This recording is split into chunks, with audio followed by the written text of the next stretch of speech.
네, 안녕하세요. 오늘은 기업 면접 실장 제도와 생활에 관한 이론에 대해서 알아보려고 합니다. 저희 책 71페이지를 참고하시면 도움이 되실 것 같습니다. 네, 먼저 제도를 알아볼 건데요.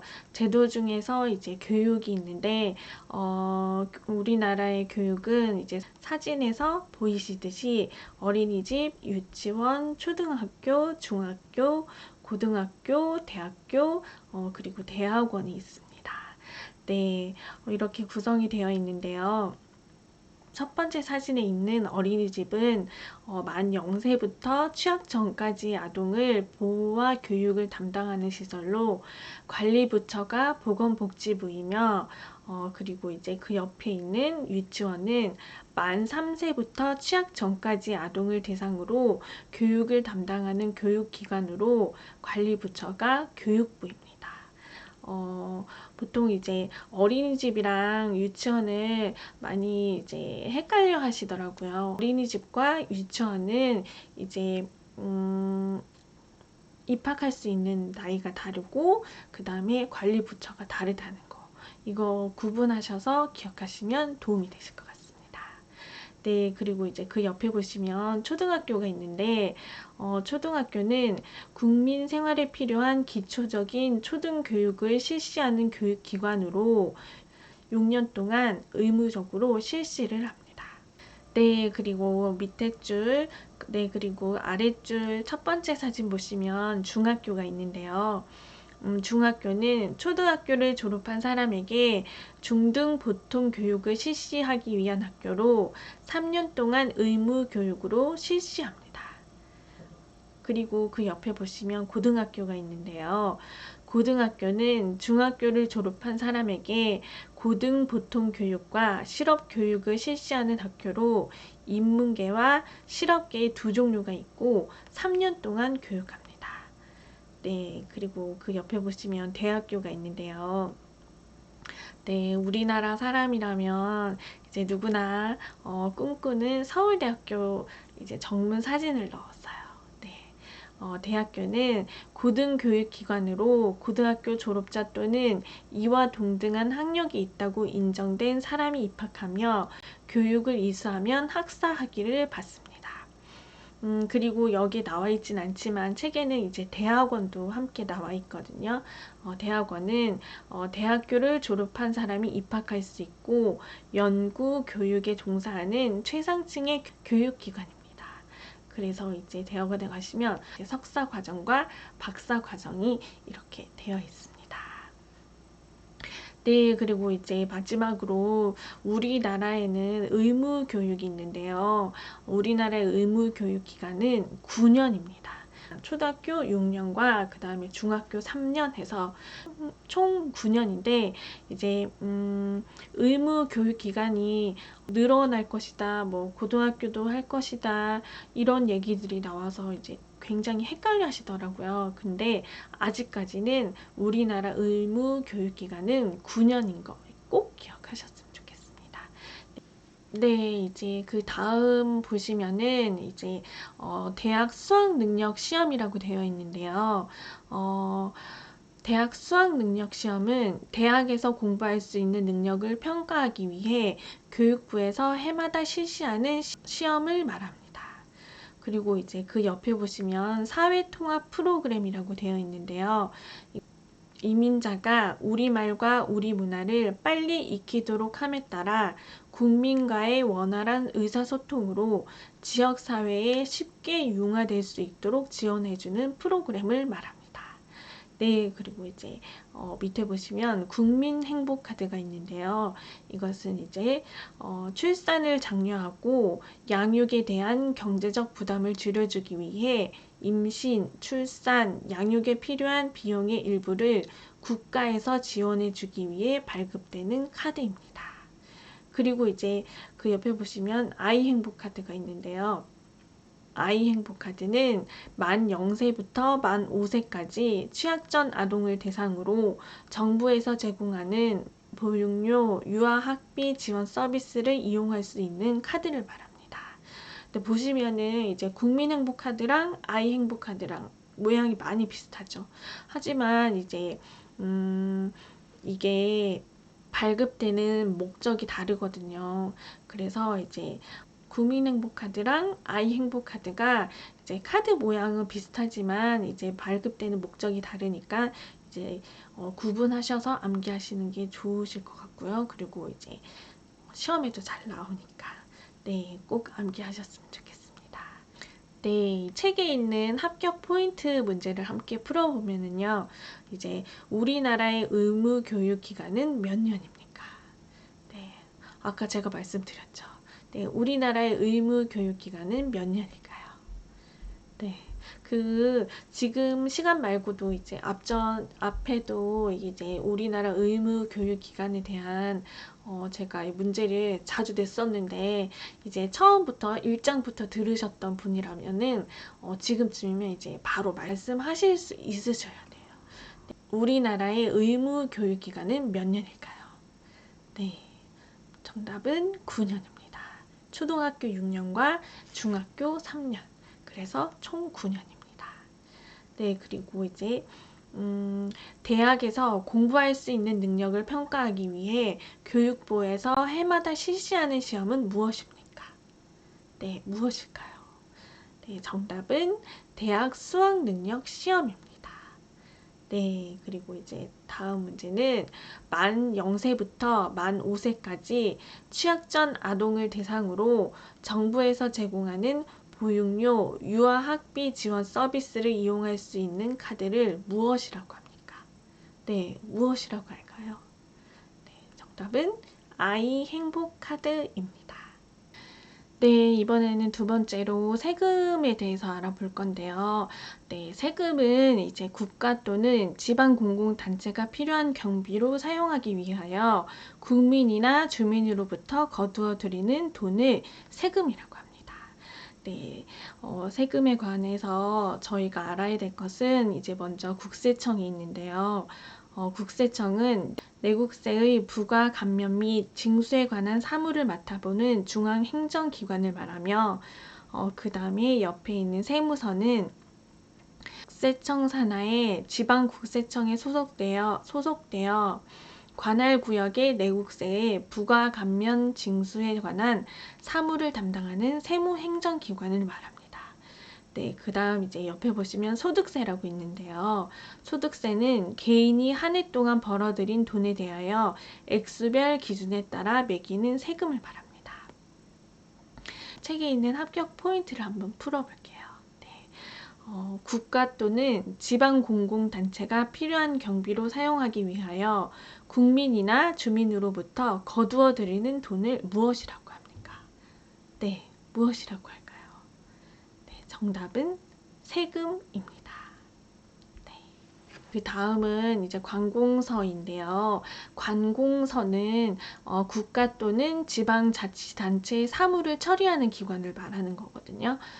관공서에서 이제 첫 번째 병무청은 국방부의 소속으로 징집, 소집 등의 병무 행정에 관한 사무를 맡아보는 국방부 산하의 행정기관을 네, 그리고 그 옆에 기상청은 우리나라의 기상 상태를 관측하고 예보하며 기상과 기후 정보를 생산하고 연구하는 중앙행정기관을 말합니다. 네, 그리고 그 옆에 교육청이 있는데요. 교육청은 시도의 교육학에 관한 사무를 분장하기 위하여 1개 또는 2개 이상의 시, 군 및 자치구를 관할 구역으로 해서 설치된 교육 행정기관을 말합니다. 그리고 이제 통계청은 통계 기준 설정과 인구 조사 및 각종 통계에 관한 사무를 맡아보는 중앙행정기관을 말하며 그리고 이제 산림청은 산림의 보호 육성, 산림 자원의 증식과 임산물의 이용 개발 및 산림 경영의 연구와 개선 업무를 관장하는 농림축산식품부 소속 중앙행정기관을 말합니다. 네, 이제 그 다음 이제 밑에 보시면 이제 많이 보시던 네, 이제 마크들이 보이시죠? 이제 네, 밑에 줄 첫 번째 소방서는 화재 예방과 진압, 인명 구조와 구급 등의 업무를 담당하는 행정기관으로 화재를 예방하고 진압하는 등 소방 업무를 담당하는 행정기관을 말합니다. 네, 그리고 이제 경찰서는 일정한 구역을 중심으로 일선 치안 업무 및 국가의 경찰권을 운영하는 경찰 행정기관으로서 국가의 안녕 질서, 그리고 관내의 치안 유지 및 국민의 생명 재산 보호 등을 그 주요 업무를 하는 행정기관을 말합니다. 그리고 이제 우체국은 우편 업무, 즉 편지나 소포 등을 모아 배달하는 일을 하는 곳으로 우편, 우편환, 우편대체, 우체국 예금, 우체국 보험에 관한 사무를 시행하기 위한 기관을 말합니다. 네, 그리고 그 옆에 보시면 보건소가 있는데요. 보건행정의 합리적인 운영과 국민보건의 향상을 도모하기 위하여 전국의 시, 군, 구 단위에 설치된 보건행정기관을 말합니다. 그리고 이제 마지막 출입국 관리사무소가 있는데요. 출입국 관리사무소는 내 외국인의 출입국 관리에 관한 사무를 관장하는 법무부 소속 행정기관을 말합니다. 여기에는 이제 관공서만 나와 있잖아요. 근데 이제 경찰서 말고도 이제, 경찰에 관해서 묻는 질문도 나오고, 그 다음에 차일청에 관한 질문도 나오거든요. 그래서 이거는 책에는 있는데 제가 여기 포인트에는, 파워포인트에는 안 담았어요. 그래서 그냥 한번 읽어드릴게요. 네, 경찰은 국민의 생명과 재산 보호 및 공공의 안녕과 질서 유지를 위하여 국민을 계몽, 지도 또는 명령 강제하는 일을 하며, 그 다음에 경찰청은 치안경찰에 관한 사무를 총괄하기 위하여 행정안전부 장관 소속 아래 둔 중앙행정기관을 말합니다. 네, 여기서 이제 지금까지 나온 게 경찰서, 그 다음에 경찰, 경찰청이 나왔잖아요. 이 세 개를 이제 구분해서 암기하시는 게 필요해요. 네, 이제 책에 있는 합격 포인트 문제를 풀어볼 건데요. 첫 번째, 국방부 소속으로 징집, 소집 따위의 병무 행정에 관한 사무를 맡아보는 국방부 산하의 행정기관은 무엇일까요? 네, 정답은 병무청입니다. 네, 그리고 이제 두 번째, 화재 예방과 진압, 인명 구조와 구급 등의 업무를 담당하는 행정기관으로 화재를 예방하고 진압하는 등 소방 업무를 담당하는 행정기관은 무엇일까요? 무엇입니까? 네, 정답은 소방서입니다. 그리고 마지막 세 번째는 보건행정의 합리적인 운영과 국민보건의 향상을 도모하기 위하여 전국의 시, 군, 구 단위에 설치된 보건행정기관은 어디입니까? 네, 어딜까요? 네, 바로 보건소입니다. 이제 네 번째는 증명서인데요. 네, 증명서는 운전면허증, 외국인 등록증, 이력서, 자격증이 있는데요. 먼저 운전면허증은 일정한 자격을 갖춘 자에 한하여 도로에서 자동차 또는 오토바이를 운전할 수 있게 하는 행정처분 증서를 말합니다. 네, 그리고 이제 오른쪽에 있는 외국인 등록증은 외국인 신분을 보장하기 위해 출입국 관리사무소에서 등록 절차를 통해 발급하는 문서를 말합니다. 그리고 이제 이력서는 취업을 하기 위해 자신의 학력, 경력 등의 정보를 작성하여 회사, 구인, 기관 등에 제출하는 문서입니다. 그리고 이제 자격증은 어떤 자격을 인정하여 주는 증서를 말합니다. 네, 이제 책에 있는 합격 포인트 문제를 한번 풀어볼게요. 네, 취업을 하기 위해 자신의 학력, 경력 등의 정보를 작성하여 회사, 구인, 기관 등에 제출하는 문서는 무엇입니까? 네, 무엇일까요? 바로 이력서입니다. 네, 이번에 5번째 교통에 대해서 알아볼 건데요. 네, 첫 번째 사진 지하철은 대도시에서 교통의 혼잡을 완화하고 빠른 속도로 운행하기 위하여 땅속에 터널을 파고 부설한 철도를 말합니다. 네, 그리고 그 옆에 있는 교통카드는 버스, 지하철의 운임을 전자적으로 지불할 때 사용하는 카드를 말하며 그 옆에 있는 버스 전용 차로제는 도로에 버스만 다닐 수 있는 차로를 따로 만들어 대중교통을 원활히 하고자 하는 제도입니다. 네, 그리고 이제 그 밑에 보시면 KTX가 있는데요. 이것은 우리나라에서 운행 중인 고속철도로 가장 빠른 기차입니다. 네, 그리고 그 옆에 안전벨트는 자동차, 비행기 등에서 사고 시 충격으로부터 보호하기 위하여 사람을 좌석에 고정하는 띠를 말합니다. 네, 그리고 마지막 이제 어린이 보호구역이 있는데요. 어린이 보호구역은 유치원과 초등학교 주변에 설치한 특별 보호구역으로 반경 300m 이내에 자동차의 주행 속도를 시속 30km 이내로 제한한 곳을 말합니다. 네, 그리고 여기 나와 있진 않지만 제가 책에 이렇게 담아 놓은 것들이 있거든요. 거기에 보시면 이제 교통법규라고 있는데 교통법규는 사람이나 화물의 수송에 있어서의 안전을 확보하기 위하여 철도, 자동차, 선박, 항공기 등의 운행을 규율하는 법률 명령을 총칭하는 것을 교통법규라고 합니다. 네, 그리고 또 이제 여기에 네, 다 아실 것 같아서 네, 사진으로 담지 않았지만 이것도 책에 있는 부분인데 교통수단, 대중교통수단으로는 이제 시내버스, 지하철, 택시, 그리고 기차, 고속버스, 시외버스, 배, 그리고 비행기 등이 있는 거 아시죠? 네, 그래서 안 담았습니다. 네. 네, 이제 책에 있는 합격 포인트를 풀어볼 건데요. 첫 번째 문제로 버스, 지하철의 운임을 전자적으로 지불할 때 사용하는 카드는 무엇입니까? 네, 무엇일까요? 정답은 교통카드입니다.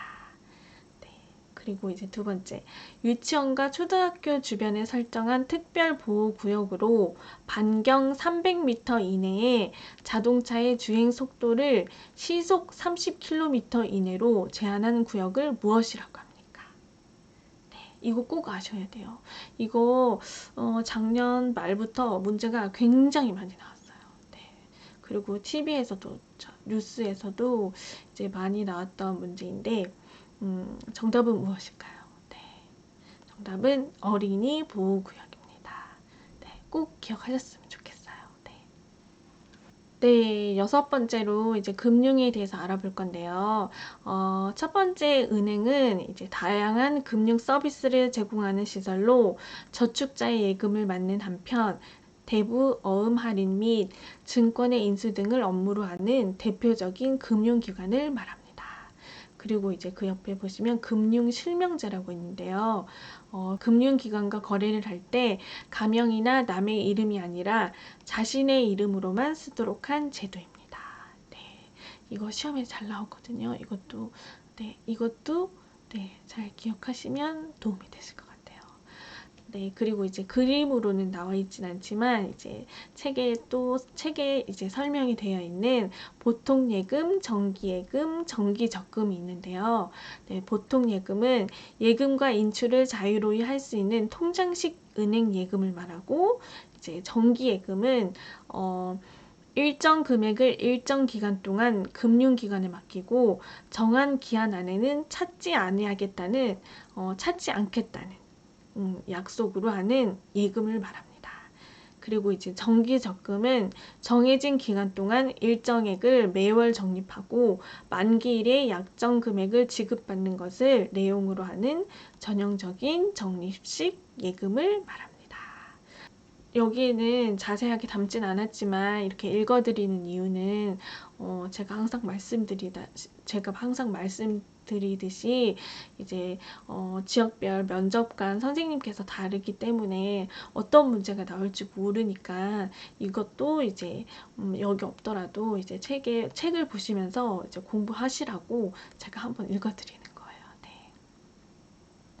그리고 이제 밑에 보시면 텔레뱅킹이라고 있는데요. 이것은 직접 은행을 찾지 않고 전화로 금융 거래가 가능한 제도로 고객의 돈을 은행 내 또는 계좌로 즉각 이체시킬 수 있으며 24시간 금융 거래를 할 수 있는 시스템을 말합니다. 그리고 그 옆에 보시면 인터넷 뱅킹이라고 있는데요. 인터넷을 이용해 은행의 서비스를 이용할 수 있는 시스템을 말하며 이제 마지막 통장은 금융기관에서 예금이나 대출을 한 사람에게 출납의 상태를 기록하여 주는 장부를 말합니다. 네, 통장 아시겠죠? 네, 일부러 통장 이거 펼쳐놓은 곳만 이렇게 보여드리면은 잘 모르실 것 같아서 이제 덮여져 있는 겉부분이랑 그리고 그 옆에 있는 이제 펼쳤을 때 모습을 같이 담은 거예요. 네, 네, 이제 책에 있는 합격 포인트 문제를 풀어볼 건데요. 네, 첫 번째는 금융기관과 거래를 할 때 가명이나 남의 이름이 아니라 자신의 이름으로만 쓰도록 한 제도는 무엇입니까? 금융 실명제입니다. 네, 그리고 이제 두 번째 문제는 인터넷을 이용해 은행의 서비스를 이용할 수 있는 시스템은 무엇입니까? 네, 정답은 인터넷 뱅킹입니다. 네, 이제 일곱 번째 복지에서 알아볼 것은 이제 첫 번째로 실업이 있는데요. 이제 그림을 보시면은 이제 그림에서 느껴지듯이 실업은 노동할 의욕과 능력을 가진 자가 자기의 능력에 상응한 노동의 기회를 얻지 못하고 있는 상태를 말합니다. 여기에는 나와 있진 않지만 책에는 이제 실업자도 이렇게 적혀져 있거든요. 네, 실업자는 경제활동에 참여할 연령의 사람 가운데 직업이 없는 사람을 실업자라고 합니다. 네, 요것도 이제 문제 가끔씩 정말 가끔씩 한 번씩 나오니까 네, 이제 시간이 되시는 분은 이제 책에 있는 책을 보시면서 이제 책에 있는 것도 네, 암기하시면 도움이 되실 것 같아요.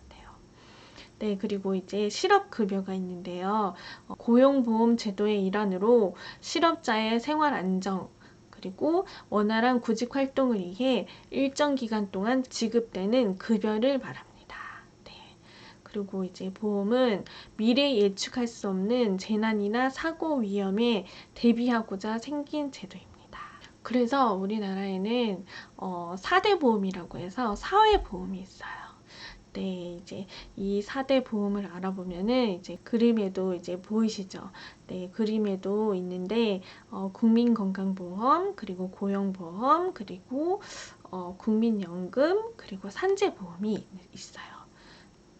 국민건강보험을 알아보면은 질병이나 부상으로 인해 발생한 고액의 진료비로 가계에 과도한 부담이 되는 것을 방지하기 위한 사회보장 제도를 말합니다.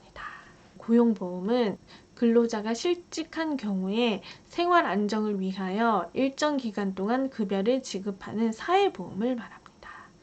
네, 그리고 그 옆에 국민연금은 나이가 들거나 갑작스런 사고나 질병으로 사망 또는 장애를 입어 소득 활동이 중단된 경우 본인이나 유족에게 연금을 지급함으로써 기본 생활을 유지할 수 있도록 하는 연금 제도를 말합니다. 그리고 이제 마지막으로 네, 이 산재보험은 산업재해 근로자를 보호하기 위하여 1964년에 도입된 우리나라 최초의 사회보험 제도를 말합니다. 공공부조가 있는데 공공부조는 일정 수준 이하의 저소득층 계층의 생활을 보장하고 자립을 지원하는 제도를 말합니다. 이 공공부조에는 국민생활기초보장제도와 그 다음에 의료급여제도 그리고 기초연금제도가 있는데 먼저 국민기초생활보장제도는 생활이 어려운 사람에게 필요한 급여 이제 생계나 주거 그리고 교육 등을 제공하는 제도이며 그 다음에 이제 의료급여 제도는 국가가 의료 비용을 지급하는 제도를 말합니다. 그리고 마지막 기초연금 제도는 65세 이상의 노인 중 소득이 일정 기준 이하인 사람에게 지급하는 연금을 말합니다. 네, 그리고 이거 말고도 이제 저희가 알아야 될 복지로는 이제 도서관, 사회보장제도, 맞벌이, 최저임금제도, 책임보험이 있어요. 네, 이제 도서관은 온갖 종류의 도서, 문서, 기록, 출판물 등의 자료를 모아두고 일반인이 볼 수 있도록 한 시설을 말하며, 사회보장제도는 출산, 양육, 실업, 은퇴, 장애, 질병, 빈곤, 사망 등의 어려움에 처한 사회 구성원들의 생활을 국가 및 지방자치단체가 일련의 사회정책을 통하여 해결해주는 제도를 말합니다. 그리고 맞벌이는 생계수단을 얻기 위하여 부부가 모두 경제활동에 종사하는 상태를 가리키는 사회 용어를 말하며, 최저임금제도는 국가가 임금의 최저 기준을 정하고 최저 수준을 정하고 사용자에게 이 수준 이상의 임금을 지급하도록 강제함으로써 저임금, 낮은 임금의 근로자를 보호하는 제도입니다. 그리고 이 책임보험은 모든 차가 반드시 가입해야 하는 보험으로 남의 신체나 재산에 손해를 입혀 법률상의 책임을 질 경우 배상금과 소송 비용 등의 손해를 보상하는 보험입니다. 네, 여기 있는 도서관, 사회보장제도, 맞벌이, 그 다음에 최저임금제도, 책임보험은 책에 이렇게 자세하게 정의를 적어놨거든요. 그래서 이제 책을 보시면서 공부하시면 될 것 같습니다. 사회복지관이 있는데요. 사회복지관은 지역사회 내에서 일정한 시설과 전문 인력을 갖추고 지역사회의 인적, 물적 자원을 동원하여 지역사회복지를 중심으로 한 종합적인 사회복지 사업을 수행하는 사회복지시설을 의미합니다. 네, 그리고 이제 고용복지 플러스 센터가 있는데요. 기존 지역의 고용센터의 구직급여, 직업훈련 서비스 외에 기초생활보장, 긴급복지 등 복지 서비스를 한 번에 제공하는 곳을 말합니다. 그리고 이제 근로복지공단이 있는데요. 중소기업 근로자 복지진흥법에 의한 복지사업과 중소기업 근로자 복지진흥법에 의한 복지사업과 근로자의 복지 증진을 목적으로 하는 사업을 실시하는 기관으로 근로자의 업무상 재해를 신속하고 공정하게 보상하고 이에 필요한 보험시설을 설치하여 운영하는 곳입니다. 네, 이제 책에 있는 합격 포인트를 풀어볼 건데요. 첫 번째로 고용보험 제도의 일환으로 실업자의 생활 안정, 그리고 원활한 구직 활동을 위해 일정 기간 동안 지급되는 급여를 무엇이라고 합니까? 무엇이라고 할까요? 네, 바로 실업급여입니다. 네, 그리고 이제 나이가 들거나 갑작스런 사고나 질병으로 사망 또는 장애를 입어 소득 활동이 중단된 경우 본인이나 유족에게 연금을 지급함으로써 기본 생활을 유지할 수 있도록 하는 연금 제도는 무엇입니까? 무엇일까요? 네, 국민연금입니다. 네, 이제 세 번째는 구직급여, 직업훈련 서비스 외에 기초생활보장, 긴급복지 등 복지 서비스를 한꺼번에 제공하는 곳은 어디입니까? 네, 고용복지 플러스 센터입니다. 네, 이번에는 8번째 경제인데요. 네, 첫 번째 시장경제 체제인데요. 사유재산 제도를 토대로 하여 자유경쟁의 원칙에 의해 시장의 가격이 형성이 되는 경제 체제를 말합니다. 네, 그리고 이제 첫 번째 사진을 보시면 유통기한 표시제라고 있는데, 유통기한은 이제 상품이 시중에 유통될 수 있는 기한, 그리고 이제 음식이 만들어지고 나서 유통될 수 있는 기한을 뜻하는데, 이러한 유통기한 표시제는 제조사별로 생산 후 특별 기간 이내에 사용하도록 만든 제도를 말합니다. 네, 그리고 이제 그 옆에 보시면 원산지 표시제라고 있는데요. 원산지는 상품이 생산된 지역을 의미하며 동물이나 식물의 경우 성장한 지역을, 그리고 제조품의 경우 생산, 제조, 가공 과정이 이루어진 지역을 말하는 것을 원산지라고 하는데, 이 원산지 표시제는 농수산물 및 그 가공품의 원산지 표시를 의무화한 제도를 말합니다. 네, 그리고 그 옆에 보시면 제조물 책임법이라고 되어 있는데요. 제조물의 결함으로 인하여 발생한 손해로부터 피해자를 보호하기 위해 제정된 법률을 말합니다. 네, 그리고 그 밑에 보시면 리콜 제도라고 있는데 회사 측이 제품의 결함을 발견하여 보상해주는 소비자 보호 제도입니다. 네, 결함, 어떠한 문제가 발견됐을 때 보상해주는 제도입니다. 그리고 그 옆에 보시면 영수증이 있는데 돈이나 물품을 받은 사람이 준 사람에게 이를 받았음을 인증하며 영수 내용을 기재하여 제시해주는 증서를 말합니다. 그리고 그 옆에 마지막 신용카드가 있는데요. 상품이나 서비스의 대금 지급을 은행이 보증하여 일정 기간 뒤에 지급할 수 있도록 하는 신용 판매 제도에 이용되는 카드를 신용카드라고 합니다.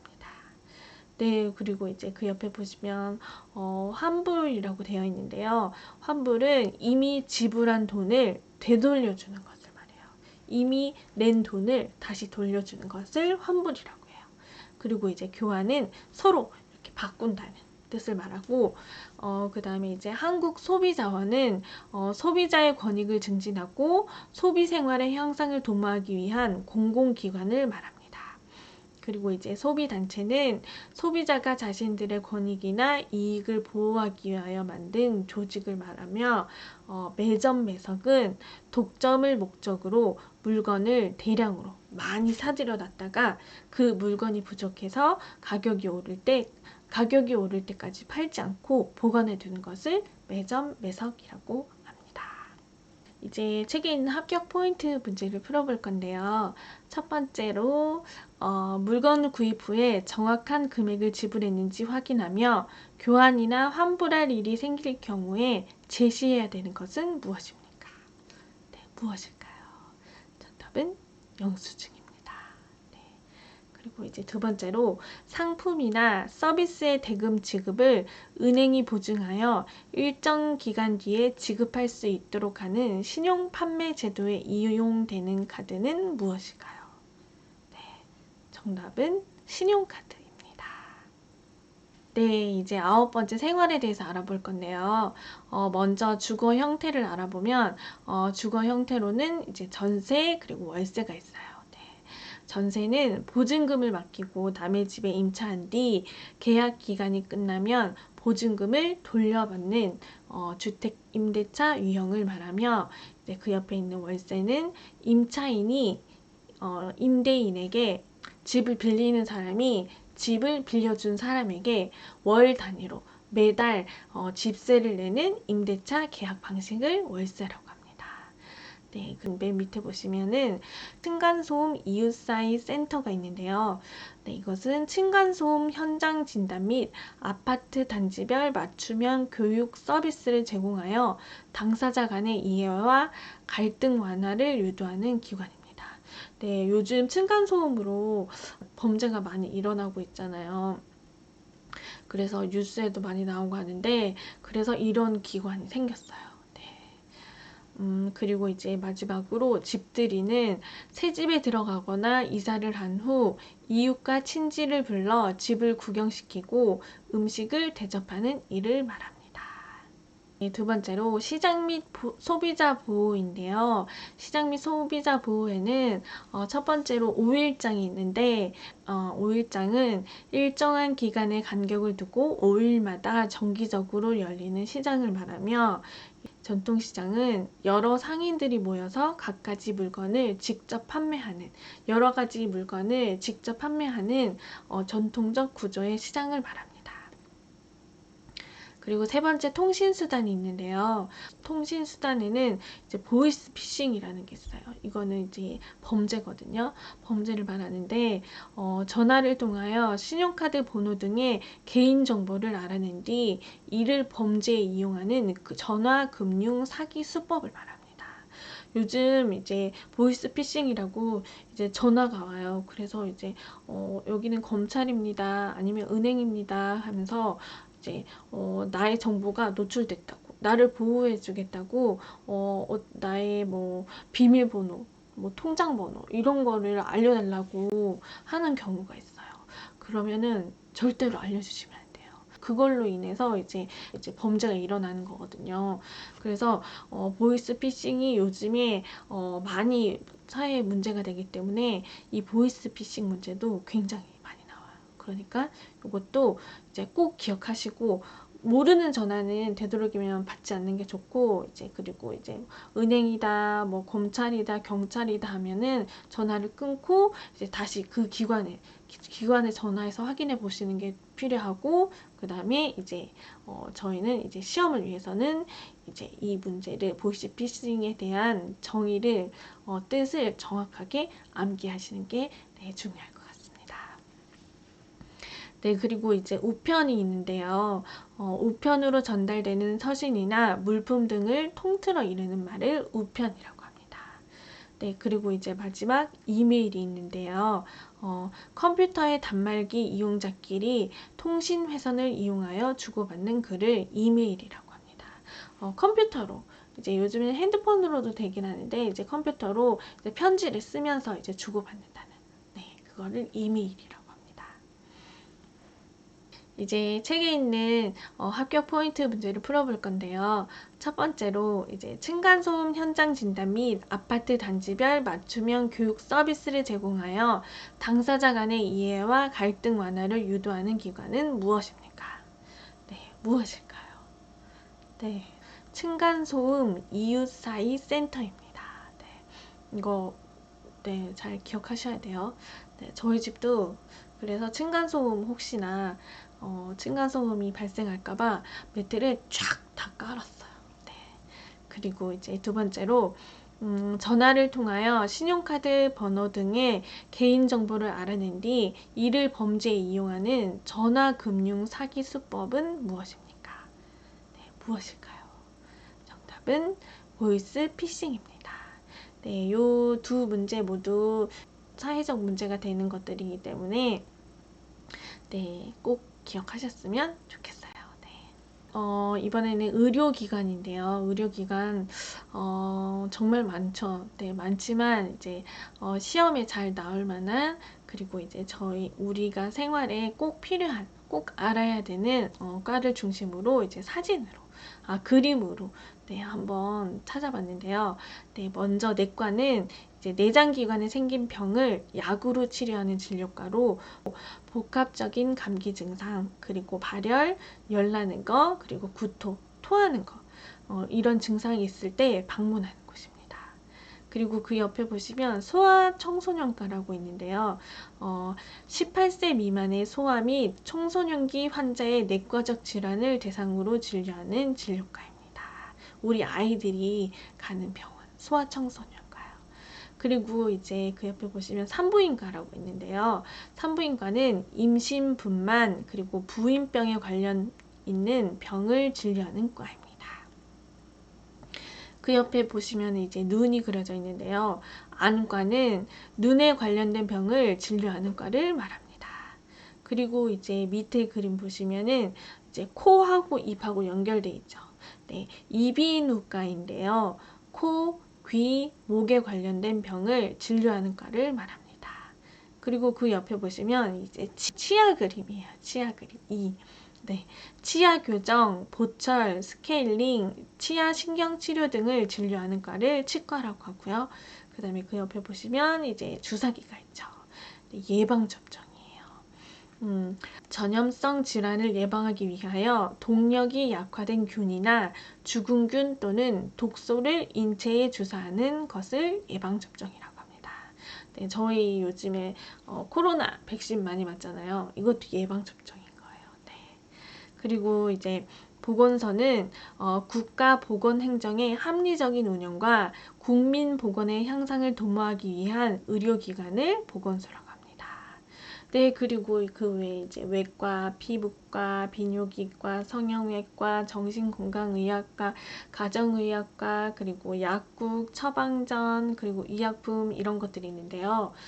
이런 것들은 시험에 많이 나오진 않았어요. 그래가지고 여기에는 담지 않았지만 책에는 정의가, 책에는 다 담겨져 있거든요. 그래서 필요하시면 책의 거, 책을 보시면서 참고하시면 되겠습니다. 네, 그리고 이제 종교인데요. 첫 번째 이제 개신교, 그다음에 카톨릭교, 불교, 유교가 있어요.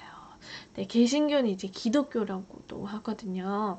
먼저 이제 개신교, 기독교를 살펴보면 예수 그리스도의 인격과 교훈을 중심으로 하는 종교를 개신교, 기독교라고 하고요. 그다음에 카톨릭교는 카톨릭 그리스도의 정통 교의를 믿는 종교를 말합니다. 그리고 이제 불교는 기원전 6세기경 인도의 석가모니가 창시한 후 동양의 여러 나라에 전파된 종교를 말합니다. 그리고 이제 유교는 유학을 종교적인 관점에서 이르는 말로 삼강오륜을 덕목으로 하여 사서삼경을 경전으로 하는 종교입니다. 네. 쉽게 말하면 개신교, 기독교는 이제 목사님이 계신 종교고요. 그다음에 카톨릭교는 이제 신부님과 그리고 수녀님이 계신 종교. 그다음에 불교는 이제 스님이 계시는 종교. 이렇게 생각하시면 네, 이해가 빠르실 거예요. 네, 그 다음 이제 대중 매체를 보면은 이제 신문, 라디오, TV가 되어 있는데요.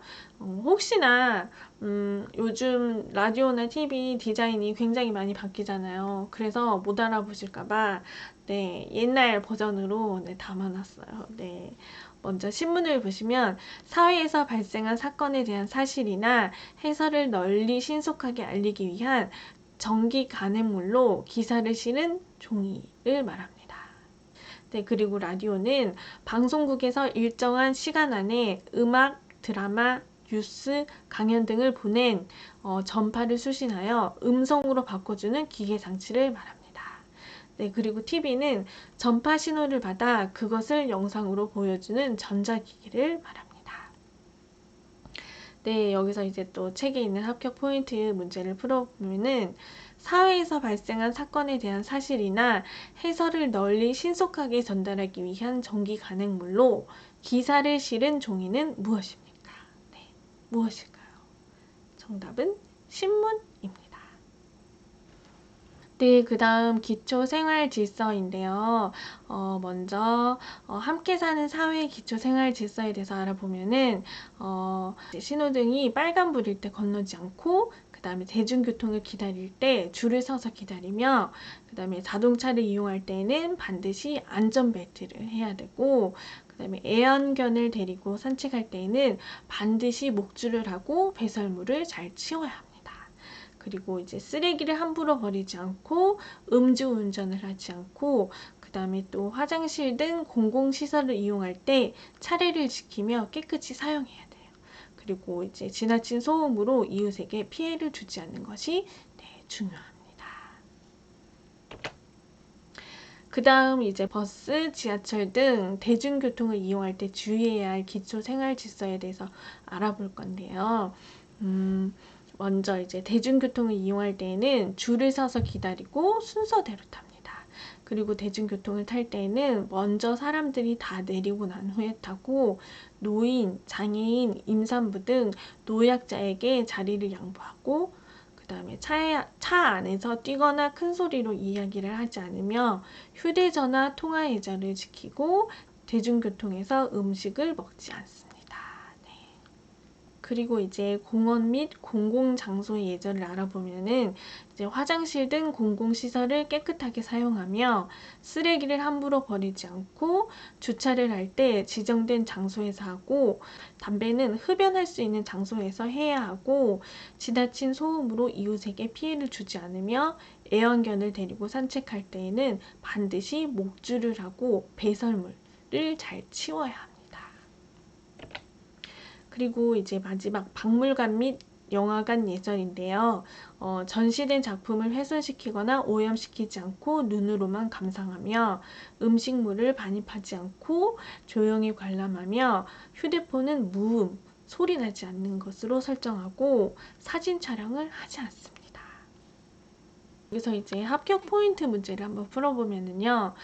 차를 가져갔는데 술을 마시게 되었어요. 그럴 때는 어떻게 해야 될까요? 네. 그럴 때는 정답은 대리운전을 부르거나 차를 두고 옵니다. 라고 말씀하시면 됩니다. 쓰레기 배출 방법에 대해서 알아볼 건데요. 쓰레기는 이제 일반 쓰레기, 그리고 대형 폐기물, 그리고 음식물 쓰레기, 그리고 재활용품으로 나뉘는데요. 먼저 일반 쓰레기는 대형 폐기물, 음식물 쓰레기, 그다음에 재활용품을 제외한 불에 타는 것들을 일반 쓰레기라고 합니다. 네, 이러한 것들은 종량제 봉투에 담아서 배출하고, 그 다음에 대형 폐기물은 가구나 가전제품, 가구류 같은 큰 생활용품들을 말하는데요. 이러한 것들은 이제 대형 폐기물들은 대형 폐기물 스티커를 붙인 후 배출해야 합니다. 그리고 이제 음식물 쓰레기는 소비되고 남은 음식물을 말하는데요. 이런 것들은 이제 음식물 전용 종량제 봉투에 담아서 배출하거나, 아니면 칩이나 스티커를 수거 용기에 이제 붙여서 배출하거나, 아니면은 쓰레기 무게를 측정해서 수수료로 납부하는 방법들이 있습니다. 네, 그리고 이제 재활용품은 종이, 병, 고철, 그리고 플라스틱, 스티로폼 같은 것들을 말하는데요. 이런 것들은 이제 이물질은 제거한 후 종류별로 나누어서 담아서 배출합니다. 네, 그리고 그 외에 분리수거와 무단투기가 있는데요. 분리수거는 재질마다 폐기물을 분류하고 그것을 수집하는 것을 말하는 것으로, 쓰레기를 종류별로 모아 버리는 것을 분리수거라고 말합니다. 그리고 이제 무단투기가 있는데요. 무단투기는 쓰레기를 정해진 곳에 버리지 않거나 종량제 봉투를 넣어 버리지 않는 행위를 무단투기라고 합니다. 네. 이제 책에 있는 합격 포인트 문제 한번 풀어볼게요.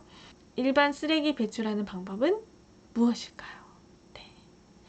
정답은 종량제 봉투에 담아서 버린다입니다. 네. 그리고 이제 두 번째 문제는 환경 보호를 위해 우리가 해야 할 일은 무엇일까요? 네. 정답은 쓰레기를 함부로 버리지 않고 일회용품을 줄이고 대중교통을 이용하기 등. 이제 드디어 마지막이 왔어요. 네. 오늘은 너무 많은 것 같아서 제가 이제 설명을 조금 짧게 빨리빨리 진행했는데 어떠셨는지 모르겠어요. 네.